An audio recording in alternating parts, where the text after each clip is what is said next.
Good morning, good afternoon, and good evening, my wonderful Biafran people, lovers of freedom all over the world. The Duduas and the Middle Belt, and welcome back to Omo Biafra TV, where they bring you the latest concerning Biafra movement and actualization. As I dey welcome you, but I beg you, make you welcome as many the way they around you. Make we come listen and gist this together. My brothers and sisters, you dey see the waiting the shell. This is our online flamboyant celebrity called Hushposhi. Did you hear that? Hushposhi, na business partner with the Abba Kyari, the original machine killer, the killers of youth of Nigeria. He himself now be the master for fraud. This time around, my brothers and sisters, he is being wanted by the FBI America. My brothers and sisters, when a man they point, they kill people, we no do anything. The only thing where our youth ask now for better life. Now in Fulani and their goons, we no waka go school, say, no, you know go happen. We go to terrorize on, go to kill on. My prayer last 2 weeks and last week, I say, God, as Abba Kyari sword have caused many women fatherless, childless, motherless, sonless, let the pain of Abba Kyari make increase. May God remember and open in chapter. Now God can't do. My brothers and sisters, with the watch, make you tell me what you think for the below the comment section. Make we naked this evil man. A U.S. court has issued an arrest warrant for a Deputy Commissioner of Police, Abba Kyari, over his links to alleged fraudster Raymond Abbas, popularly known as Hushposhi. The arrest warrant was issued by a U.S. Magistrate Judge Otis Wright. A Nigerian Instagram influencer could spend the next 2 decades behind bars. Raymond Abbas, aka Hushposhi, flaunted his wealth online to his 2 million plus followers, posting images of his flights on private jets, luxurious cars, shopping sprees. But was it all a facade?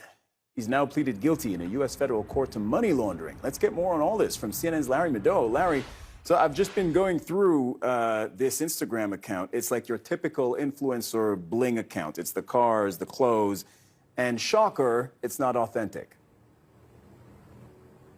And none of it is authentic because he claimed to be a real estate developer who seemed to have an appreciation for the finer things in life, the private jets, the luxury, everything, and now pleading guilty to defrauding a Qatari businessman of $1.1 million. And when they did get that money, he spent $230,000 to buy an expensive watch. He also spent another $50,000 to bribe somebody in St. Kitts and Nevis and faked a marriage certificate to get citizenship there.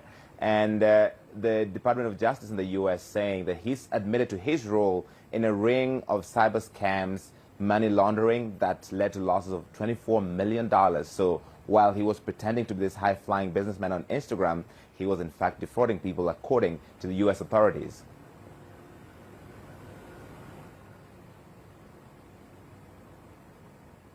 So, Larry, how often do scams like this happen? Cyril, they're actually much more common than you might think. Last year, according to one study, more than almost $2 billion was lost to business email compromise scams, which is where essentially a scammer pretends to and impersonates somebody who's a legitimate business contact and tries to trick them to send money into a wrong account, and these happen all the time. In the case of Raymond Abbas, he's accused of having done this repeatedly with other accomplices, including one 28-year-old Kenyan. He was previously, when he was arrested last year, accused of having helped launder nearly $15 million that was stolen from a foreign financial institution. And the interesting thing is, when he was arrested in this scene that looked like a movie by Dubai police before he was handed over to U.S. authorities, they found $41 million in cash. They found 13 luxury cars worth nearly $7 million. They found email addresses of almost 2 million victims. And on Instagram, when Ramon was posting Hushposhi, his last post, he says, "Thank you, Lord, for your blessings, and continue to shame those who are waiting for me to be shamed." So I wonder what he would say now, considering that his shame is global and complete. Okay, well, maybe the lesson we can all learn from this is if it looks too good to be true, maybe it's not true. Larry Mado reporting live from Kenya. Yeah. Thank you very much, Larry. United States Court has issued a warrant of arrest for a Deputy Commissioner of Police in Nigeria, Abba Kyari. More facts have emerged in the ongoing trial of Nigeria's serial internet fraudster, Raymond Hushposhi, Abbas, and his secret relationship with a deputy commissioner of police, Abba Kyari. According to the Federal Bureau of Investigation in court documents, Kyari abandoned his duties in Nigeria sometime in 2019 and flew to Dubai, the United Arab Emirates, to enjoy a good time with Hushposhi, who lived at Palazzo Versace in the Emirati commercial capital.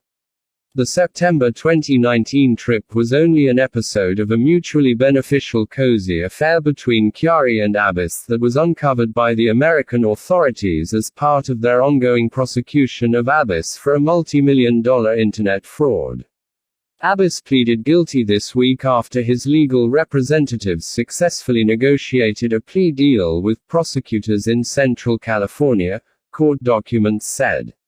He faces up to 20 years in jail at sentencing in the coming weeks. He will also forfeit some of his plunder from years of online fraud and pay restitution to some of his victims, court filings said. Additional documents seen by People's Gazette showed that Kyari in 2019 traveled to Dubai to enjoy a good time with Hushposhi. Abbas sent a car and driver to drive Kyari around during that trip, FBI unsealed indictment said.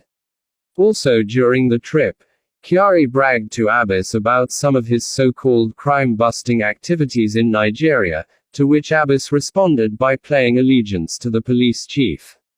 "I'm really happy to be your boy," Hushposhi told Kyari in an intercepted message. "I promise to be a good boy to you, sir." According to the U.S. Department of Justice, a criminal complaint initiated the prosecution of Hushposhi in February as court documents ordered unsealed showed that Abbas, a 37-year-old Nigerian national, pleaded guilty on April 20. It had been reported that officials said in court filings that Abbas disclosed during interrogation that he paid bribes to Nigeria's police chief, Kyari, to have one of his rivals arrested and jailed in Nigeria following a dispute over a $1.1 million dupe of a Qatari businessperson. Vincent subsequently contacted the victim and informed them that they were being scammed by a syndicate involving him and Abbas.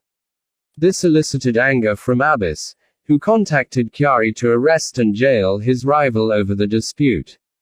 Abbas said Kyari sent pictures of Vincent in jail and subsequently sent his bank account number to Abbas, to which a wire transfer should be made, having done a good job as sent by Abbas. Court documents outline a dispute among members of the conspiracy, which allegedly prompted Vincent to contact the victim and claim that Abbas and Juma were engaged in fraud. After this contact, Abbas allegedly arranged to have Vincent jailed in Nigeria by Abba Alhaji Kyari, 46, of Nigeria. According to the affidavit, Kyari is a highly decorated deputy commissioner of the Nigeria police force who is alleged to have arranged for Vincent to be arrested and jailed at Abba's behest, and then sent Abbas photographs of Vincent after his arrest. Kyari also allegedly sent Abbas bank account details for an account into which Abbas could deposit payment for Vincent's arrest and imprisonment, U.S. Justice Department said in a statement. Unsealed this week's alleged and elaborate scheme to steal more than $1.1 million from a business person attempting to finance the construction of a school for children in Qatar, and the subsequent laundering of illicit proceeds through bank accounts around the world. The three-count accusation returned on April 29 and unsealed Monday charges three US-based defendants who were arrested last week, as well as three defendants believed to be Africans with conspiracy to commit wire fraud, conspiracy to engage in money laundering, and aggravated identity theft. The criminal complaint that initiated the prosecution in February was also unsealed Monday, revealing that Ramon Oloruwa Abbas, also known by his social media handles as Ray Hushposhi, was initially charged in this case. Court documents ordered unsealed today show that Abbas, a 37-year-old Nigerian national, pleaded guilty on April 20th. A version of Abbas' plea agreement filed late Tuesday outlined his role in the school finance scheme as well as several other cyber and business email compromise schemes that cumulatively cost more than $24 million losses. Thank you for listening. Until I see you next time, please subscribe as we move. Biafra is